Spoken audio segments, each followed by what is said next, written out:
How's it going? I am Dallas Braden, A's TV analyst. They say nobody's perfect, but I was on Mother's Day back in 2010. You are watching Bay Area Sports Wrap.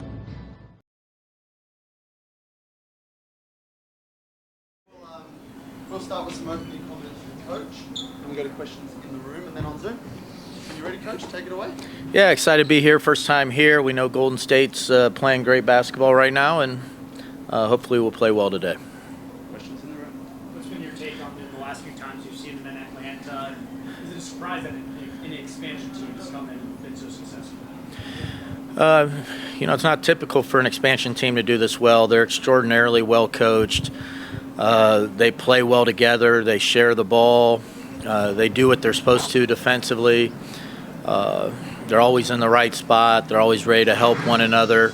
I just think they're having an outstanding year, and they're playing great basketball right now. Coach, you guys and Golden State are two of the most prolific three-point shooting teams as far as attempts per game are concerned. Do you feel like the teams generate threes in similar ways or different ways? Well, it's slightly different. Obviously, Golden State have some really good downhill attackers. Both of us generate some threes off ball screens, but they also have attackers that get in space, and then if you go to help, they kick it out. A lot of our threes can come off post-ups, and once you go to double, we kick it out. So, their kick-out threes are just kind of generated a little differently. Since the last time that the teams met twice, what are some of the biggest differences that you've seen from Golden State from the beginning of the season till now that you're looking at?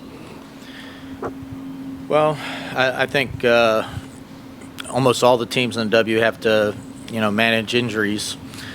So people come in and out of the lineup, so you see different lineups. But they've been pretty consistent with how they play. They rely on their defense. They compete on every possession. You don't see them come out at the beginning of a game and not be ready to go. So, more than differences, I see a lot of similarities just with some growth and improvement from some of their players.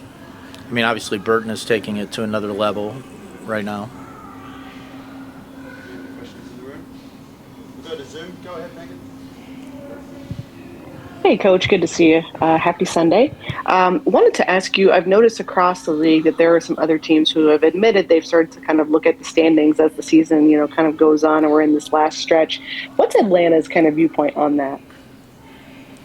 Well, I think everybody kind of peeks at the standings, see how everyone's doing, see how things will shake up. But, the standings change pretty dramatically week to week. These teams are so bunched up.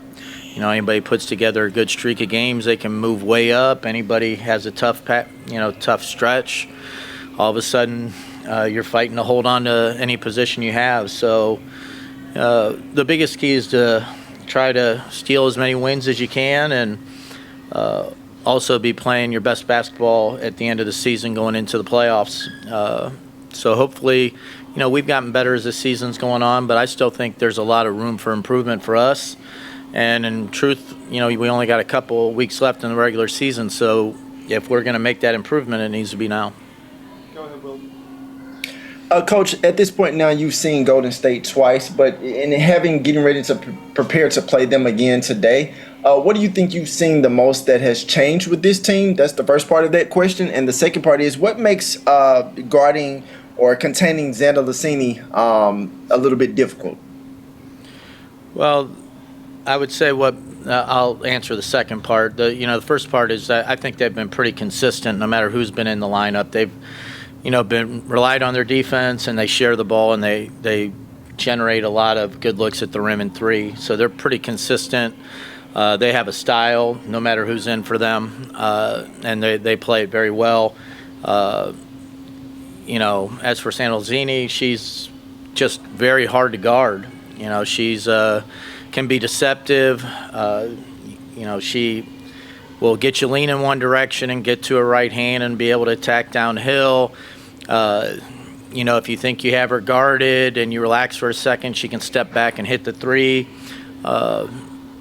she's just a very talented player, and you can see with her usage going up this year just how good she really is. I mean, I think she's a potential future all-star in this league.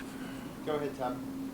Hey, Coach. Sorry if my internet it went out, so I'm sorry if you already answered this. But I went back and watched the last game against Golden State, and the physicality seemed to really affect the game. How does Atlanta need to start this one out to kind of not allow that to be as big of a factor as much as it was last time? Well, I think we need to be physical ourselves. I think one thing that seems apparent year after year is once the playoffs happen, things get more physical. So, we have to become accustomed to, some of the bumping and chucking of cutters and things like that, because that's what's going to go on in the playoffs. So I think if you're in a situation in the regular season and you're letting the physicality bother you, I think you're not taking into account what the playoffs are truly going to be like. So we're just going to have to become more physical ourselves. That's something that we're looking to do. I think Golden State does a good job of being physical and knowing where the line is not to draw fouls, and they're really smart with that. So you can't let it take it out of your game. And I always think you play worse if you're focused more on the officiating than you are whatever the next play is. Thank you. We'll go to Emmanuel. Go ahead, Emmanuel. But I think you probably have already summarized this, but can you summarize tonight what the team needs to do both offensively and defensively to come out with a win against Golden State? Well, with Golden State, your spacing has to be really good because they jam up all the gaps, and you're going to have movement. You're going to have to catch the ball ready to shoot because they scramble really well. They help on penetration, but they get out of it really quick, and they scramble and try to get matched back up. So if you're not ready to catch and shoot it, your advantage is going to be wasted. And then, defensively, they're going to be generating a lot of looks, especially from three. And I don't know that you can take away all the attempts, but you're hoping that the attempts are difficult, more off the dribble, more step back, over somebody, rather than open catch and shoot situations, or, you go way under and they get to just step into a three. Those are the threes that we really want to avoid. Awesome. Thank you for your time. Everyone will see you. Thank you. Hi, I'm Warriors host Ari Waller. Please follow us and subscribe to Bay Area Sports Wrap.